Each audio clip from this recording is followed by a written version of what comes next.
Hey guys, it's been a while since I've recorded a video, but I just wanted to take a little bit of time because I have some tonight and kind of do my 2019 year in review. What I'm going to do is, I already wrote a blog post about this, so some of you may have gotten kind of a good idea of what it was for me. However, I figured it would be a little bit interesting to go use my blog post as kind of a marking point to go through and kind of stir up some thoughts and just kind of do a video on my 2019 because it was a very busy year. A lot of things happened, and I don't know. Let's get to it. So I'm gonna start going through here.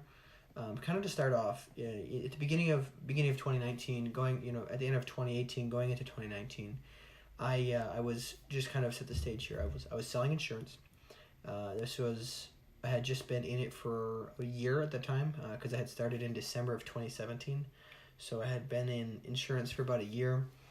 I did really well with my first year of insurance. I actually was number one in my class of agents, and started making a lot of money. I started to do really well towards the end of 2018, but there was just something that wasn't quite right. I didn't feel very. I don't know. The word is successful, I suppose.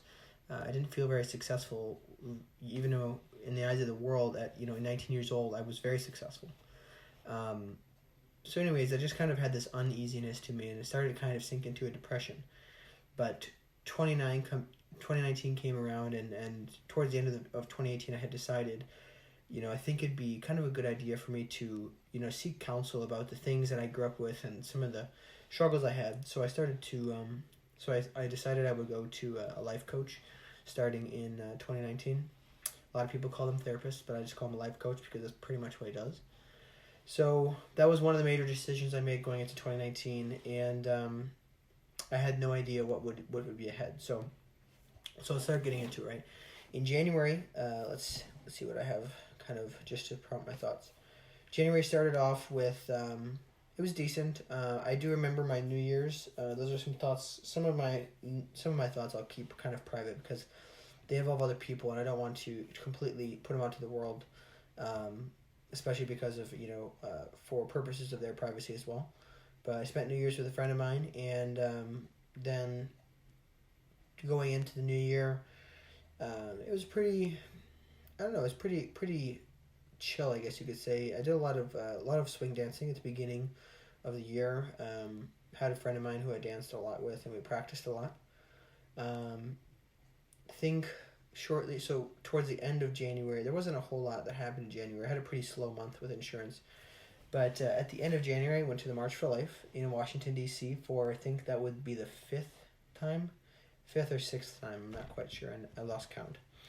That was a really good time, really enjoyed it. We ended up actually getting stranded in D.C. for 2 more days than we were planning because the weather conditions were bad, so they ended up shutting down the Ohio Turnpike. So we ended up staying in D.C. for a little bit longer. It was actually a good time. Some people were kind of upset about it, but I tried to tell them, hey, make the best of it. Obviously, this is something we didn't have control over, so let it be, enjoy it, and take it for what it is. Another interesting thing, kind of recalling, is that there's a lot of things that were not open because that was during the time of the government shutdown. So that was kind of interesting because I had never been in DC when that had happened. So then going into February, I had planned originally back in September of 2018 that I was going to go to Germany for about 2 weeks, and not just Germany but some other countries as well. And that would have been in the middle of February. But approaching that day, I just kind of, for some reason, felt like, oof, I don't know if I really want to. It was going to be really expensive because since I wasn't able to rent a car, I would have had to use public transportation and Uber for everything, which would, considering all the things I wanted to do, would have costed a lot of money. So I ultimately decided to just stay home and work. One thing I remember is that we had a ton of snowstorms in February, and as an insurance salesman, it was very difficult because we had so many people cancel. All of us in the agency did their appointments, so that was difficult. We're trying to think some other things February had. Besides the snow, I think I had started to really kind of question what it was that I wanted to do with my life. And what was Silas going to do? And I think it was towards the end of February when I ultimately decided, why am I so depressed? I can just decide to do what I want. It's my life, and I should start making my own decisions. So that's what I did. I didn't know what that meant exactly. I did know that it was going to be a journey, and I was going to go figure it out. So I believe it was towards the end of February that I ended up, I think it was the end of February or March. I can't remember exactly. But I applied for Praxis, which I'm wearing this shirt right now, and a lot of you who've been following me know that the only reason I do stuff like this now is because of Praxis. They really kind of helps me to get out of my shell and to not be afraid to try new things that I've kind of wanted to do for a while. So maybe, I guess you could say, they made me a doer rather than just a sayer. But I do believe it was in February because I think that was the first time I wrote on Medium. And part of that had, the only reason I wrote on Medium and the only reason I heard about Medium was because of Praxis. So applied for that in February, and that was kind of an interesting experience because it made me think about some different things. I had a couple questions in the application process which were really provoking, and it's like, okay, what do you want, right? And one of them I remember was, if you had unlimited assets right now, what would you do with it? What would your dream be to accomplish? So I remember that my goal was to have a swing dancing club. So I was like, okay, I'd build a swing club. And I kind of listed out how I would go about that, the steps that I would take. And that was actually really, really enjoyable. So for a while there, I thought that's what my goal in life would be, is to have a swing club. And it kind of still is, but it definitely faded away throughout most of the year. It's something that I'm still considering, but it would probably be further in the future than I think. So going into March, still it was pretty slow. I had slowed down with work a lot, but I had also in March started another contract job, doing as an independent contractor, selling some ads for a magazine. Just because I kind of, figured it was actually a good opportunity, and it could have been pretty good. It just that turns out that I wasn't really passionate about the product, which I would find out kind of down the road. But that was towards the end of March. Let's see some of the other things here. I should go back to February, actually. February and January, I think some big things happened. In the middle of January, I went to this ribbon cutting for one of my old bosses. He had opened up a kind of an assisted living type facility. It's kind of a hybrid. And when I was there, I met, through one of my current connections, I met another guy. And this fellow banker, a guy who's a banker in Wausau. Very nice guy. He decided to kind of take me under his wing, essentially, and he really, really helped me a lot. He went out to introduce me to a whole bunch of really cool people, really influential people, and he's just really believed in me. Honestly, believed in me more than I've ever believed in myself, and that's been pretty inspirational. So he started inviting me to a lot of different networking events, things that I had never really attended before, because previously I just attended things regarding the Knights of Columbus, and I just worked, going to the councils, doing that kind of stuff.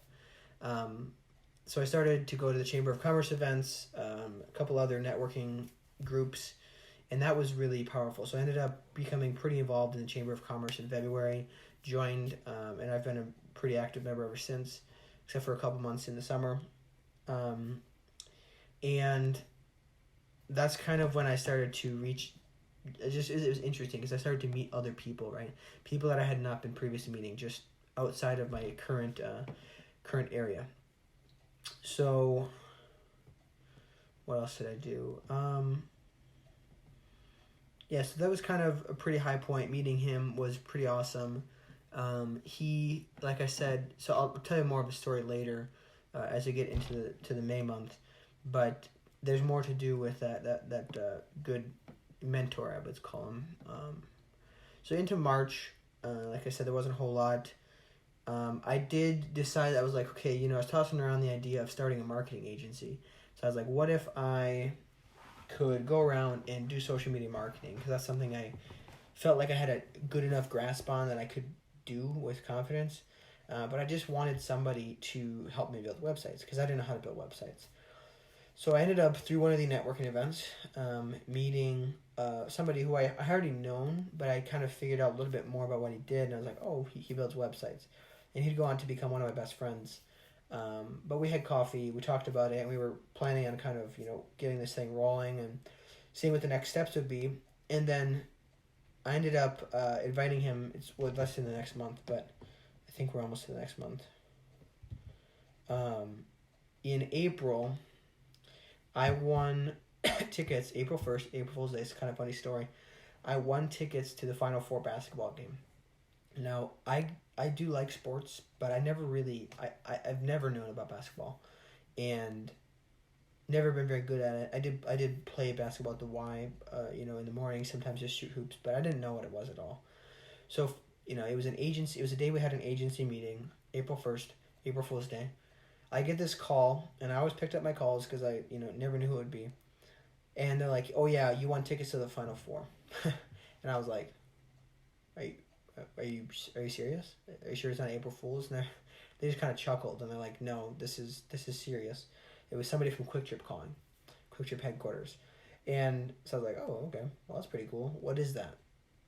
I had no idea what this was. And the person was like, you could just tell the dismay. They're like, "Oh my gosh, this guy has no idea what this is." So they explained to me, it's the, end of March Madness, the Final Four, they're going to semifinals and the finals. Explained all the details to me, and I was like, "Okay, sounds pretty cool. Can I get back to you?" And the person, you could just tell, they pretty much shaking their head on the other end. But ultimately, the reason I had to get back to them was because I was supposed to sing for a choir event. I was the soloist for a song.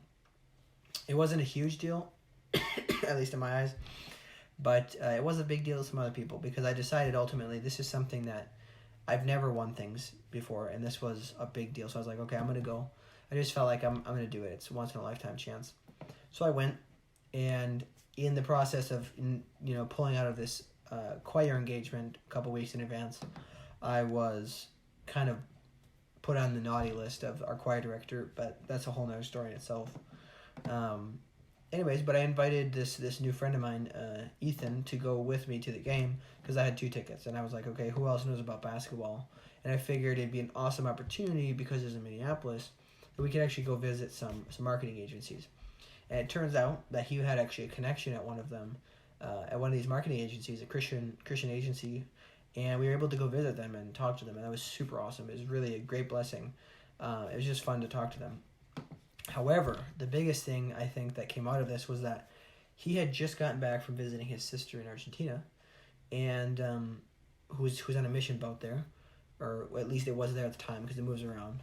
But he had just tried mate for the first time, so yerba mate, and he got a gourd and some mate, and he brought it with him, and he told me all about it, and I was like, oh wow, this stuff is like super cool actually. So we were tossing business ideas around the whole time because we had a lot of free time. So we just went to coffee shops and then tossed these ideas around, and ultimately we're like, okay, why don't we start a business with mate, with yerba mate? So like tossed some ideas around. We came up with the name Gobu, and obviously that's a terrible name, but point is it was our first idea of the name, and went around to a whole bunch of coffee shops. I swear we went to probably 6 coffee shops in one day, maybe 5. I might be exaggerating a little bit. And just talk to them and seeing if they knew about anything about matcha. And some of them are like, "Oh yeah, matcha." I'm like, "No, it's different." But so the point is, like, some people knew kind of what it was, but they didn't really know what it was. So that was interesting. It was also cool to just see Minneapolis. I really like the city actually. So my first times kind of bulling around is actually a lot of fun. So went to the Final Four game. Another story is on the way back. I drove most of the way. But there was a time I was like, Ethan, I need you to drive, because he had to work at 4:30 in the morning, and the game got done at about, I think 8 or 9 o'clock at night, because it started at 7. So it was like 8 or 9 o'clock at night. And so we're driving home. It's a 3-hour drive to Wausau, and he basically, he pretty much got no sleep, maybe an hour of sleep. But we're driving home, and I'm like, I can't drive anymore. I didn't need you to drive. So we were probably about 45 minutes away from Wausau, and I let him drive, and then I think about, 20 minutes later, I wake up to we were going off the road, and I was like, yeah, I'm taking the wheel again. So anyways, sorry, Ethan, to roast you. But I drove the rest of the way home, it was probably one of the worst spells of tiredness I've ever had in my life, but it was fun.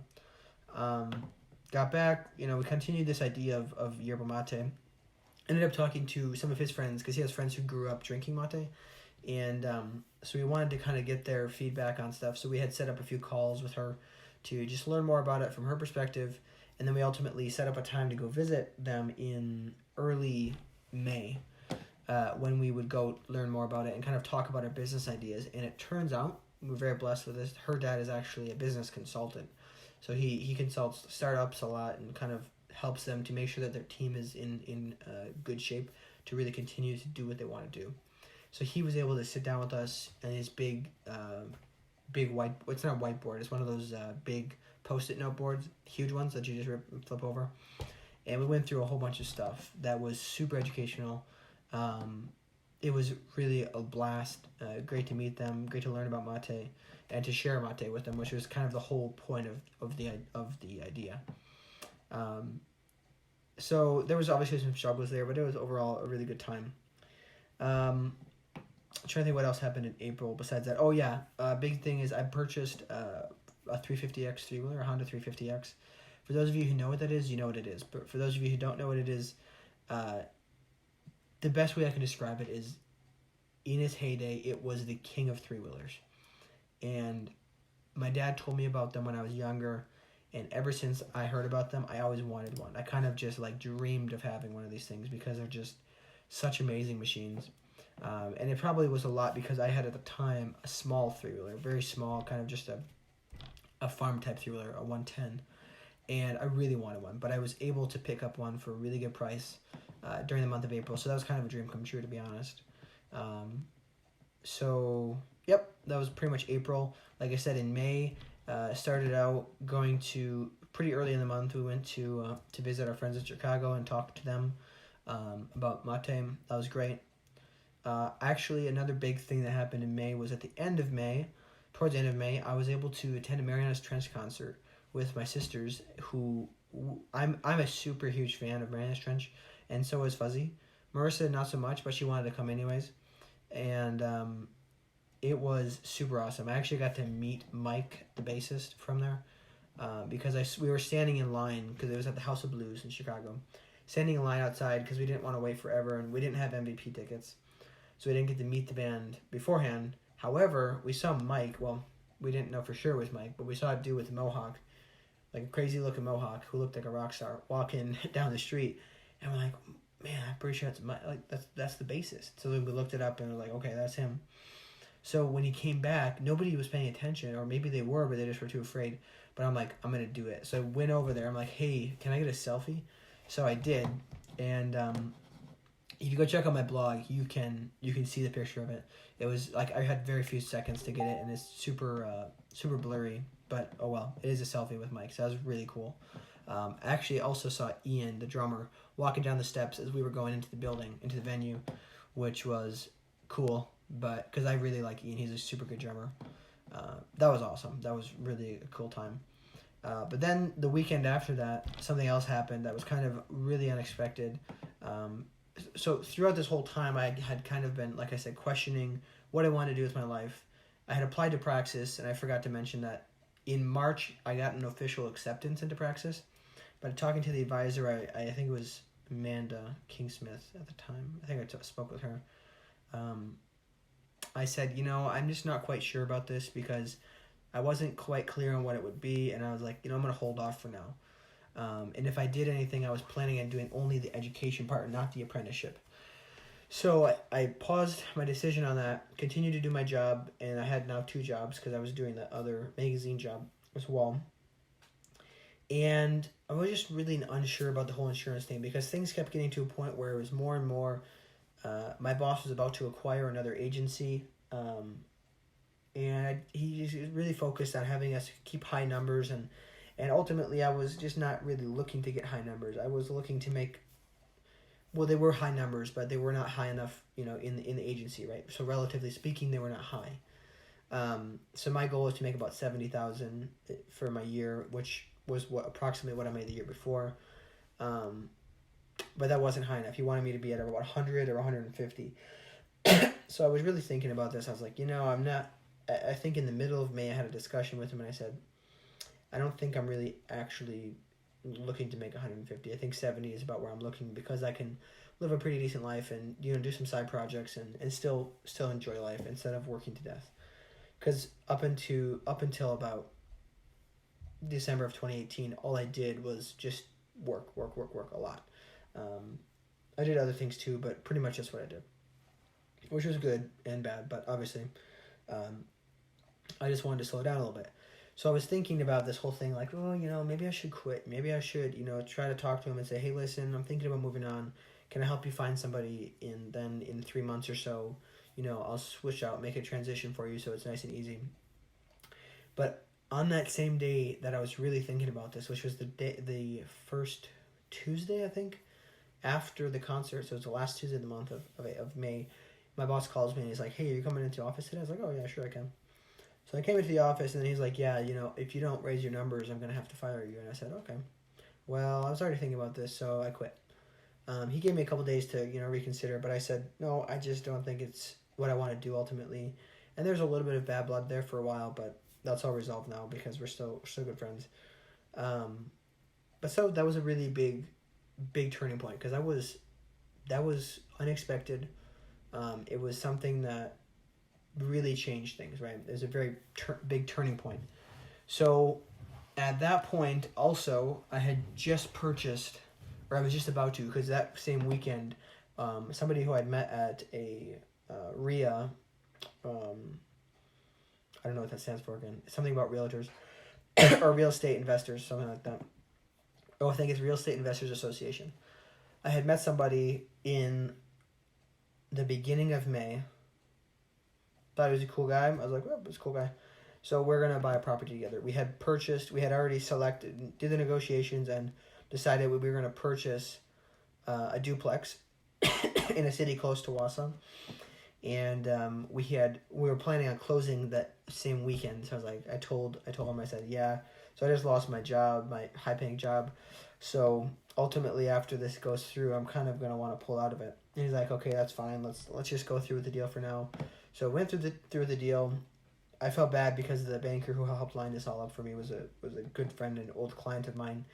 But afterwards I said, hey, sorry about this, but I'm going to be pulling out. So I sold my half of the property to my partner. I also ultimately wasn't just super interested in sticking with real estate, because I was kind of at a mindset where, like, okay, I'm going to kind of break all my ties for a while so I can kind of do whatever comes to mind. So I wanted to be kind of free of anything, so I didn't want to be tied down to it. So sold my half, quit my job. I don't know how you want to say it. Kind of focused on, for a little while there, I focused on the other job that I had, the magazine job, but it would take me a little while to build that up to a higher paying job. That was kind of my plan originally, was to do both and to slowly build up the other one. So that was a very good high paying residual income. But ultimately, I focused on it for a couple of weeks, and I realized I really wasn't interested in doing it. I just didn't believe in the product quite honestly. So I was having a hard time selling it. So, for any people who are watching who are aspiring salespeople, remember that you cannot sell something you don't believe in fully. And I did believe in it. I just didn't quite have the passion behind it, if that makes sense. I'm very much the type of person who needs to really have 100%.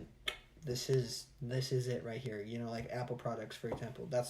I believe that's it, and I love to sell it, even though I don't make money for selling Apple products.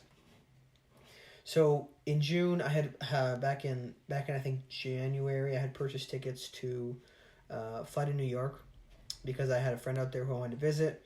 And I had never been to New York, so I said, hey, I'm going to do this. This will be fun.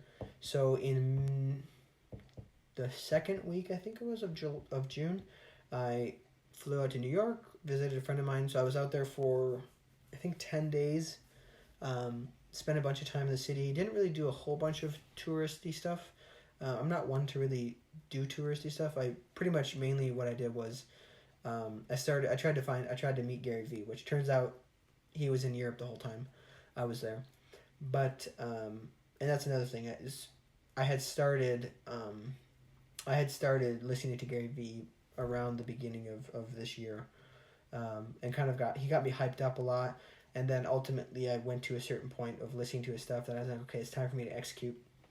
So I cut way back in listening to his stuff. I still like his advice, but ultimately I cut back a lot on it. And so I should back up a tad bit before I talk about New York and the East Coast. Was in May, I had, I think it was actually maybe before May. It might have been March still, but it might have been May. April or May. That fellow who became my mentor and really spokesperson for me, he informed me that he wanted me to work for their bank, for a branch of their bank.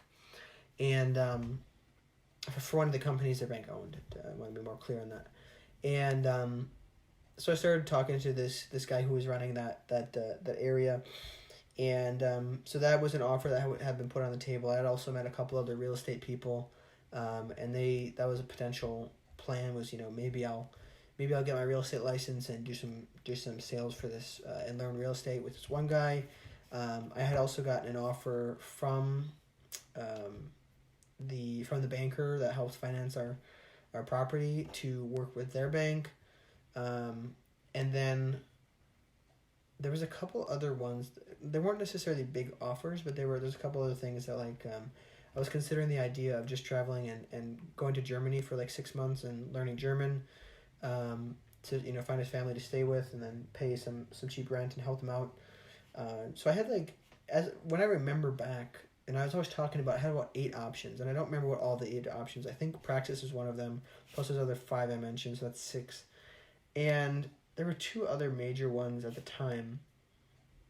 I think one of them came while I was in New York. One of my good friends from a pro-life organization in Wisconsin had found out that I was looking for work, and he said, hey, do you want to be the fundraiser for our organization? And I was like, oh, really? This is actually interesting. And I would have done it had Praxis not been kind of in my mind, had I not kind of set my mind on Praxis, because that would have been a really amazing opportunity. It would have been well paid. It would have been super engaging and super educational. But ultimately, I decided that I wanted to do Praxis because I wanted to kind of shake things up and kind of figure out, go in a direction that I was slightly unsure about, because it had this mystery about it, and it had this idea of, okay, this is kind of an investment in my future rather than just getting more work experience. So ultimately I told Dan, I said, no, I'm not going to be doing this. And I think there was one other, I can't remember the other opportunity, but there's about 6 or 8. And so I told him no. And also going back in May, I had the opportunity to speak with a really influential person in the Wausau area. I just asked him, I had seen him at Starbucks. I knew who he was through another connection through my first mentor. And I introduced myself one day at Starbucks because I saw him there all the time. And I said, hey, I'm Silas, and this is how I know of you. I told him about our mutual connection. And I said, hey, is it possible that we can have coffee sometime? So towards the end of May, I think it might have been after I left my job with the Knights, I was able to have coffee with him, and he just said some advice that's really been kind of definitive in how I make my decisions now. And he said, if you do right now the things that you will regret not doing in the future. So he wanted to be a teacher. So he had gone to school, became a teacher, and coached for 5 years, but ultimately ended up getting into real estate and having a construction company. And he said, if I hadn't done that, if I hadn't gone and become a coach, I would still regret it to this day. And he's, I don't know, late 60s probably.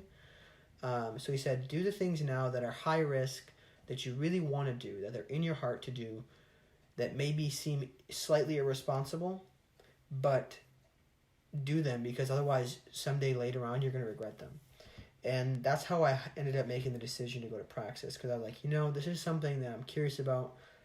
I kind of knew what the other paths looked like, and this was something exciting. So I said, you know what, I'm going to do this. So I reapplied to Praxis shortly after that.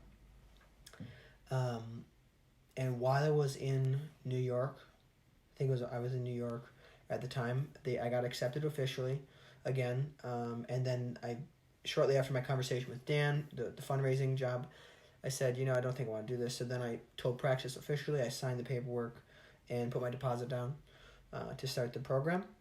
So that was a big deal. It was a big weight off my shoulders. I had also, I had picked up a little bit of work for a restaurant that I used to work for during that time. So that was good. Except this time I was mainly a host.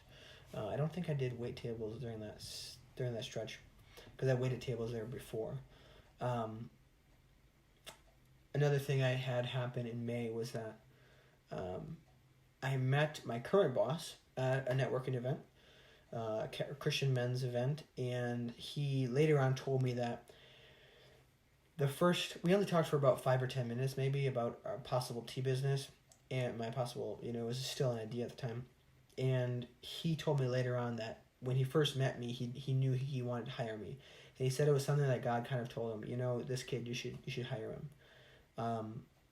And I just think that's, to me, just kind of proof of God working in through people who are open to hear what he has to say, because it's been a huge blessing. The fact that he thought that, and that he approached me about a month later.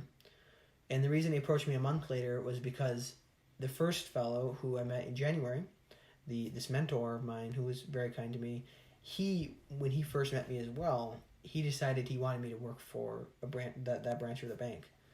And so he had gotten the wheels in motion, and once I officially told him that I was not going to take the position, even after I had a formal offer, that was a very generous offer as well, I told him I wasn't going to take the position. He turns out to be that he's the landlord of my boss. So Matt, my current boss, had talked to Al, and he said, I want to hire Silas, and Alfred said, no, you can't talk to him. We're already in discussion with him, with the bank.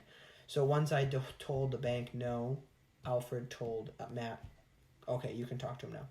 So about a month later, he contacted me. We started talking about this possible job, and I said, hey, I'm interested in doing it. It's at a marketing firm, blah, blah, blah. But I'm in Praxis, and I can't promise I'll stick around for a long time, because he wanted 2 years out of me, and I told him I'm only willing to commit to 6 months for now. But he was cool with it. So he's like, yeah, let's try it out, see how it goes. I'll pay you a certain amount per hour. It was really slow at the beginning. It's still kind of slow, but it's getting to a point where it's getting really hectic. It will get hectic very soon. But it was kind of a godsend, because it was really flexible hours for me to be able to accomplish my Praxis work while still making good money to pay my bills, etc. So also in June, I'm trying to remember some other things that happened. Went to New York. Also, while I was in the East Coast, like I said, I was trying to meet Gary Vee. Didn't end up doing that. I spent a lot of time kind of just hanging around the area at Hudson Yards, where his office is located in a huge, awesome building. By the way, if you ever go to New York, definitely got to check out the Hudson Yards area. It's super awesome.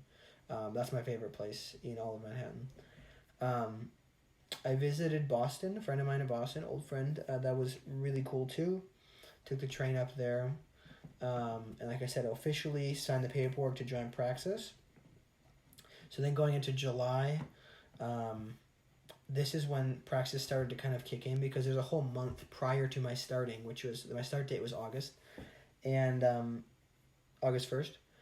And so there's a whole bunch of pre-work you have to do. Like, it's called I don't remember what they call it. I think they just call it pre-work. But I had to build a website. I had to shoot a video, I think. I had to do a bunch of different things that I had never done before. I was like, okay, this is going to be crazy. So, it started to heat up. I also visited July twice I visited Chicago twice in July. The first weekend I went down there, and then the next weekend after that I went down there again to visit somebody. Then while I was there the second time, this is crazy too, about 2 years prior to that, 2.5 years actually, I had told a priest friend of mine who had been at the boys' camps when I was growing up, because he had got restationed in Detroit. I told him, yeah, I'll come visit you at some point, because he told me that the oratory there needed a lot of carpentry work, and I was like, oh yeah, I'll come help fix it up sometime.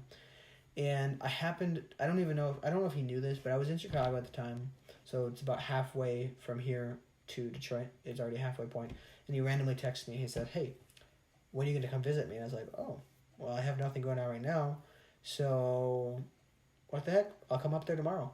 So I went up to visit him in Detroit. I spent the night there that next day, and then came back that day. So I didn't spend a whole lot of time there. I didn't really sightsee, but I was able to get introduced to a businessman there who goes to the oratory, who I really look up to. Dan has been super helpful to me and gave me a lot of advice, but mainly I really look up to him because I feel like he's a serious Catholic businessman, and I don't feel like there's a lot of them out there that are really serious about business. There's maybe a lot of professional Catholics. I mean, every Catholic man and working woman is a professional, but people who take business in a certain sense, right? The way they take it, how seriously they take it. So that was really awesome. I really, really liked meeting him, but I loved Detroit for some reason. I don't know what it was, but I decided to do a bunch of research about Detroit while I was there, and I found out kind of some of the history, how there was 2 million people in the 50s, and now it's down to like 700,000, and how real estate was cheap. So I was like, wow, this is just super interesting, and I wanted to learn more. So I told him that I would be back because I really liked it, and I was like, yeah, I'm looking at different places to move because when Praxis is the first 6 months are done, I'll be moving somewhere. So maybe I'll move to Detroit, So that was kind of a thought that happened. In July, I officially started my job with my current job that I have at the end of July. I also purchased my first set of mate, first yerba mate supplies, right? Because I had kind of not really done much with it during June and July. And in July, I kind of got back into fitness again, and I went for a run one morning, and I was just like, you know what? I'm going to do this. I'm going to buy, $300 worth of stuff, see how it goes, start a website, and see how it goes, right? So purchased $300 of stuff. It came in the mail about a week later. Now, to clarify this a little bit, I don't have a lot of time to spend on this, but we don't just buy somebody else's stuff. Like, we buy other stuff that's non-branded. We take it, repackage it in our way, and sell it as Chemate. So it's not like we're just a spokesperson for another company. We are purchasing other products and basically white label products, but it's our company. It's not something that, it's not like a pyramid scheme or anything like that. A lot of people are confused about that. So built that out and was super excited about that. And so then, let's see what else happened then. Started Chemate. There's a couple other things that, a little bit more on the personal side of things, that happened during the month of July that really brought to light to me how arrogant I was at the time. Because kind of from deciding in February that Silas is going to start doing things for Silas, ended up going into this kind of like, I'm going to do what I want kind of mentality, and it kind of kept building up until about July, and it's still there, obviously. It's just kind of something I've been raised with. But in July, something happened. I won't relate to details, but something happened, and somebody pointed out to me, like, this is because of your narcissism and your arrogance. I was like, oof. Big oof with double O. Capital O, I mean.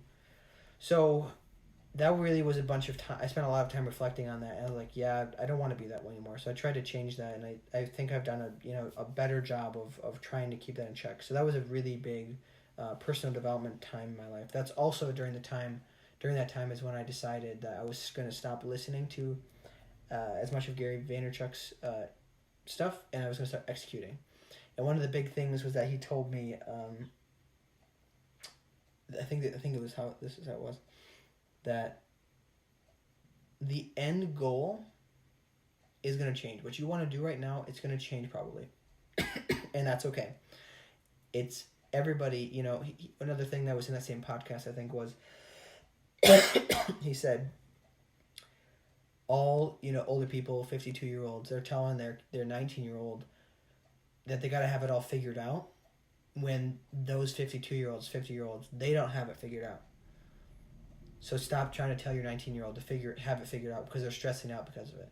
And I was 20 at the time, but it still related to me a lot. And I was like, "Ooh, that's important because I don't have it figured out, but that's the point of life. It's the journey, right? We're gonna figure it out as we go." So that was a really big deal, and that kind of helped me to move on to the next stage. So I purchased some mate, started that business, started getting it rolling. August rolls around, I starting to do my job full time. It wasn't quite full time; it was part time. It was like 20 to 25 hours a week. Doing praxis. I had in July also moved into another place and rented with two of my friends. So there's a lot of adventures there that are strictly for my understanding only, and obviously all the rest of the boys. But August, start praxis, start working a lot, kind of just hustling all the time. A lot of people kind of got mad at me for sometimes they just, because I kind of went from having a lot of flexibility to having a more disciplined, okay, I cannot hang out during these times because I have to get certain stuff done because there's deliverables every week. There's certain deliverables that have to happen throughout the week, right? So there's a lot of work, and I was really focused on that because I didn't want to mess up.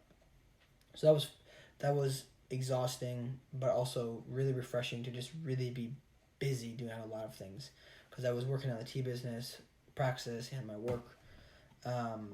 And by this time, I had kind of put aside all of the ad sales. I kind of did that in July, but it was kind of just something I did sort of here and there. If I met somebody who needed it, I'd talk to them about it. So I also, during the summer, I purchased a longboard, which was a big deal because I actually really learned to love longboarding. I did a lot of that this summer. It was really, if anybody's looking to get into a really inexpensive pastime that's just super good exercise and awesome, longboarding is the way to go. Get a nice longboard, spend a little bit of money, but then you're done. You can go longboard anytime you want. I mean, obviously, weather permitting, just keep it dry. So then going into September, actually also in August, we went down to Chicago once for a dance. So my sisters and I, there's a ballroom dance we went down there for. So going into September, continued to work on praxis. I ended up going to Detroit again for Oktoberfest with my dad, two of my sisters, and one of my brothers. That was a pretty good time. Obviously stressful with family and everything, but it was a good time. And I got to see a little bit more of Detroit culture. Not a whole lot because we really didn't have a lot of time. But it was overall really enjoyable. And then typically every September, the highlight of my September is going to New York State. For the past 3 years, I've gone to this, and I plan to continue doing it. Went to New York State for a pilgrimage. So we do this 3-day pilgrimage. It's for us it's more than 3 days, but the walking part of it's 3 days. And in 3 days we walk approximately 65 to 70 miles. Because I found out this year it's more than 60 because there's a lot more things that are not calculated into that. So about 65 miles in 3 days. We start at Lake George Battleground and end up at the Shrine of the North American Martyrs. And this is always a huge deal for me because I was so greatly affected by this my first year that you walk all this distance, you're exhausted, and you have nothing to do but to let God fill you up. And you hear these stories of how the martyrs gave everything for Jesus. They gave their life, and then you start to realize like you're in such pain. You're like, oh man, this sucks. But then you go to Mass at the end, and you just see this huge crucifix up in there, and you just wow, and you start crying because you're so much in pain. But then you just imagine, oh goodness, Jesus was in like 10 times, 20 times more pain than I am in right now, and he gave it all for me. And you just start bawling your eyes out, and that's the greatest feeling. I love that every year. So I've gone back every year. My first year I was the morale officer. Second year I was going to be the captain, who's like the second in command.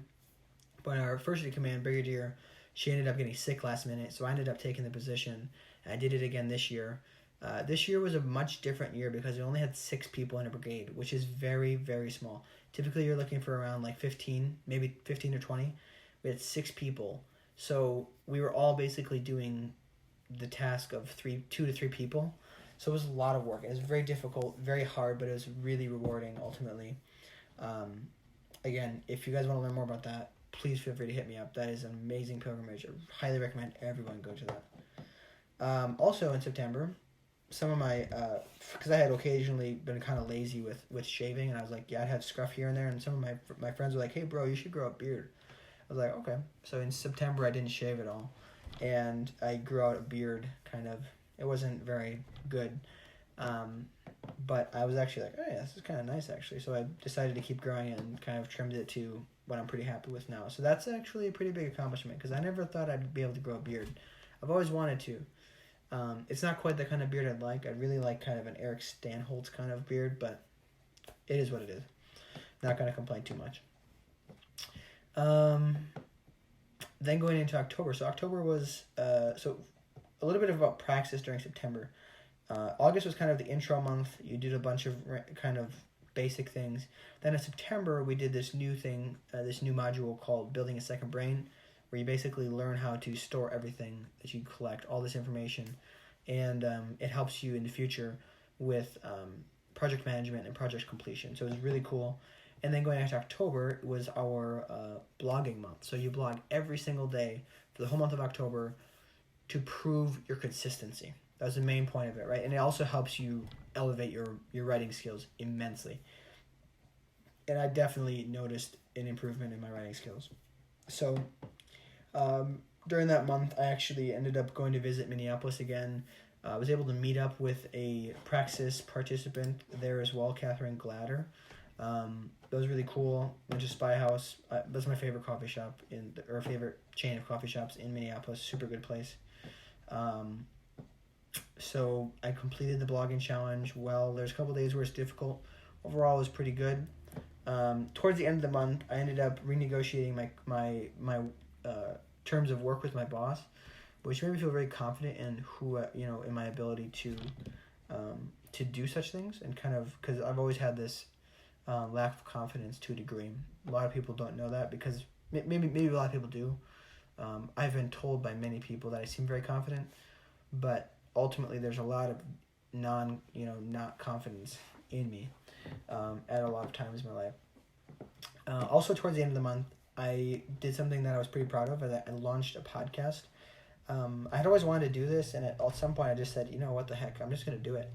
So I started a daily podcast, like 6 to 10 minutes of just me talking about my thoughts, kind of reflecting on some stuff. It was really enjoyable, but I only did it for about 27 days because going into November, I started to realize how much I was kind of just neglecting my family and my friends. And that I also continued my blogging into November as well, daily blogging. And it was just, my priorities were kind of not where I needed them to be. So I ultimately decided to stop doing that every day. I still do blog, occasionally, but I really slowed down a lot.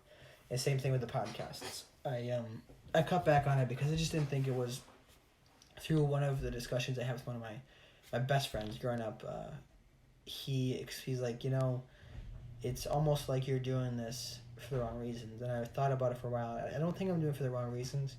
I just think that I also let my ambitions kind of get the proportions wrong, because I was spending the wrong amount of time with certain things. So what else happened in October? Oh yeah, that was cool. So during that time of blogging every day, I ended up getting accepted into the startup. Actually, I think that happened the month before, because I did a recap of Building a Second Brain. So I got accepted into the startup. They actually asked me to, submit one of my pieces of work, which I'm pretty sure happens pretty much a lot of the time to people when they write stuff like that. But I also got accepted into Invisible Illness, those are my two favorite publications on Medium. Invisible Illness talks about mental health, so I really enjoy that one. In November, going into November, I negotiated with my advisor that I wanted to skip what's typically the project, portfolio project module, because I was like, I have my tea business. I've already sold probably 24 sets of mate. I think that's good enough for my portfolio project. And he said, yeah, it's fine. So you go straight into placement, right? Placement's typically about a 2-month process. Depends on who you are and how things go. It can vary. I know people who were in placement for 2 weeks and they were placed just like that. so I started the placement. You do a bunch of things. You build out your crash profile. You start pitching companies. Um, it's a kind of a long process, but the point is applying for jobs in a different way that's not normally done. And so I had a lot of different interviews, a lot of opportunities. There's a lot of different things I was excited about, some that I wasn't so excited about. I also, during the month of November, moved to where I'm staying now. So family is letting me stay for very inexpensive with them. Well, I kind of get things ironed out in my life. Praise the Lord for them.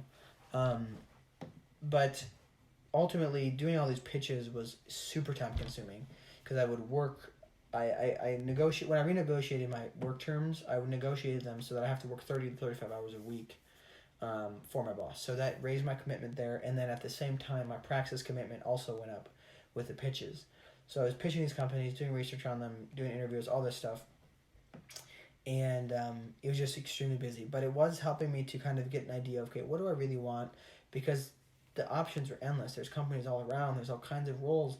But I was like, ultimately, I started to realize I really want to focus on one thing, and I was focused on Detroit. So I started focusing on companies in Detroit. I had to do my own research there. I ended up joining the Slack community, and shortly after meeting a guy who has been very helpful to me, a CEO of a small company, and he's been very helpful getting me connected to people in that community. So that was awesome. I also, in November, this is a really cool thing, is I shot a commercial. It's not a commercial. A friend of mine had asked me back in the summer. He said, "Hey, we're going to be doing some coming up in the future. We're going to be doing announcement videos for our church. So we want to record the announcement, and then I'm going to break them into videos to play after church on Sunday." So I got to do that. That was really fun. So technically, I'm a paid actor. I like to say that because I'm pretty proud of it. But I got to shoot these videos, and I'll keep doing that for the foreseeable future. During November, went down to Chicago again for a pro-life conference, and actually during that time went to the Reserve Roastery in Chicago, which is, if you don't know, is the largest Starbucks in the world currently. So overall, November was a pretty good month. Very, very busy, as you can see. Most of my months were just packed with stuff. In December, going into December, I continued to do this pitching. I had ultimately got one company had wanted me to come in for an interview, but they said, since you're so far away, we can do a video interview. But I was like, okay, you know what? I'm still going to take this time. I had a little window. I said, okay, I'm going to go to Detroit for this weekend and try to get connected to some more people there. So I planned it, went to Detroit, ended up meeting a ton of people. It was really helpful. Kind of got some other opportunities lined up as well. Had some more meetings. Got to meet in person this guy who had been helping me so much. And I really fell in love with Detroit even more because I got to really experience the culture, especially at Christmas, which I guess is a really big time for them because, it's beautiful downtown. They have ice skating rink, lights. It's just really a good time.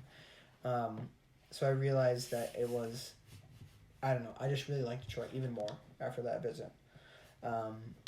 So going forward then, shortly after that, I was just getting really close to closing a few opportunities.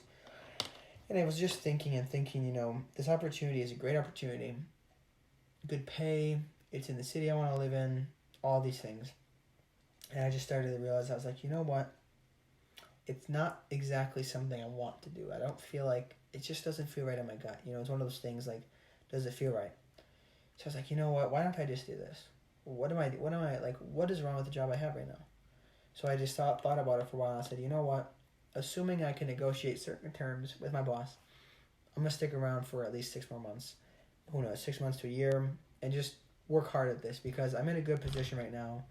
I can learn a lot. I can learn the things that I want to learn right here. Because that was my goal, is I want to go somewhere where I'm going to learn certain skills, mainly marketing and operations. And I wasn't going to get what I wanted to in those other roles. And that kept becoming more and more obvious to me as they'd ask me these questions, because I would say in all my stuff that I want to learn this, but these roles were sales roles. And they're like, what made you change your mind? And I would always, being a salesman, kind of make up a reason.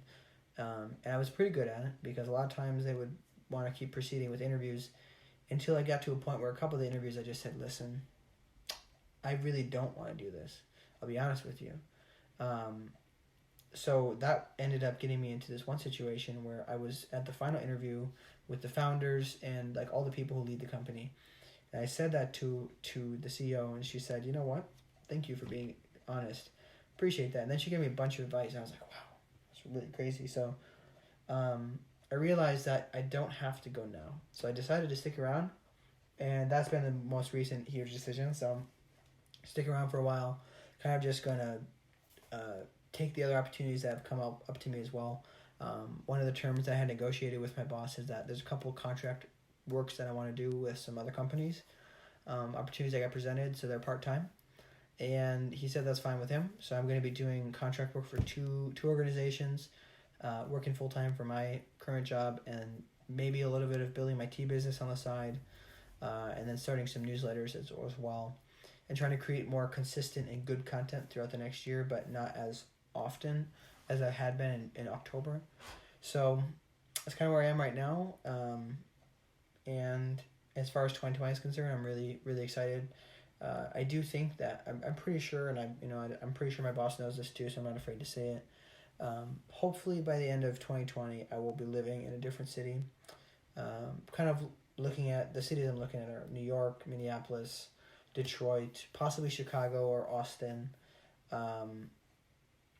So anyways, I just think that it'd be a good change, and I'd like to experience the world a little bit differently. So that's one of my main goals for 2020. I have a number of other goals. I won't really burden you with those because it doesn't matter too much. But anyways, I really thank you guys so much for sticking around. Those of you who did, I bet most of you didn't. But thank you for hearing what I had to say about my 2019. If you have any questions, something was unclear, you wanted to know more about one specific thing, please DM me, comment. You can email me, silasmaynor@gmail.com. Happy to answer any questions you have. If you'd ever like to be on a podcast and just talk about your 2019 and talk about maybe one specific thing I mentioned or whatever, reach out to me and we can set it up and we'll have a chat. I love to meet people. That's one of my favorite things to do, and I really hope this in some way brought value to you. I know it's kind of me rambling on a bunch. That's what it is, but it helps me to clarify my thoughts. And I'm not doing this just because I want attention. I'm doing this because it's just something I really do believe is helpful. And I know that there are people out there who are interested in hearing this stuff. Not many, but there are some people. And thank you so much. Merry Christmas and Happy New Year.